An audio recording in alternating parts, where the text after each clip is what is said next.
In today's video, I'm going to teach you how to set up recurring checklists, also known as automatic checklist generation in Jira and Confluence. This is a fantastic way to streamline your workflow and ensure that nothing falls through the cracks when working on projects. So let's get started. First things first, you need to navigate to your Jira homepage. Once you're there, look over to the left panel and click on Apps. This will give you a drop-down menu. From here, you'll want to select Explore More Apps. This option allows you to browse the various Jira plugins that can enhance your user experience. Now in the search bar, type in Didit, checklist for Jira. This is the tool we'll be using today to create those recurring checklists. Go ahead and click to install this app, following any prompts that come up to complete the installation process. Once you've successfully installed Didit, navigate back to your apps in Jira and open Didit. Once you've opened Didit, look over to the left panel again. Here you will see an option called Manage Templates. Select this option as it will take you to a list of templates you can use for your tasks. From this list, choose a template that best fits your needs and click to open it.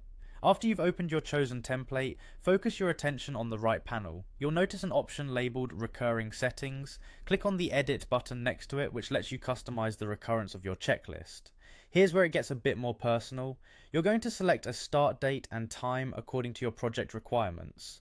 Consider what's most suitable for your team's workflow to ensure everyone is on the same page. Next, you'll decide how often you'd like this checklist to repeat. There's a drop-down menu offering options like daily, weekly, bi-weekly and more, so choose what makes sense for your project timetable.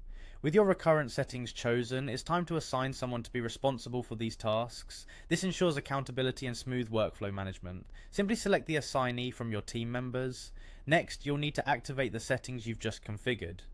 Look for the toggle that says "Are the settings active?" and switch it to "On." This step is crucial as it ensures that your recurring checklist will be live and functioning as expected.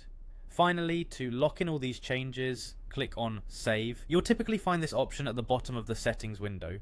Once that's done, make sure to click on Save Changes in the top right corner of your screen. This confirms that everything is set up correctly and ready to be put into action. And that's it. You've now set up a recurring checklist in Jira and Confluence. It's a simple yet effective way to keep your team organized and on track with ongoing projects. Thank you for watching, and I hope this guide was helpful. Happy checklisting.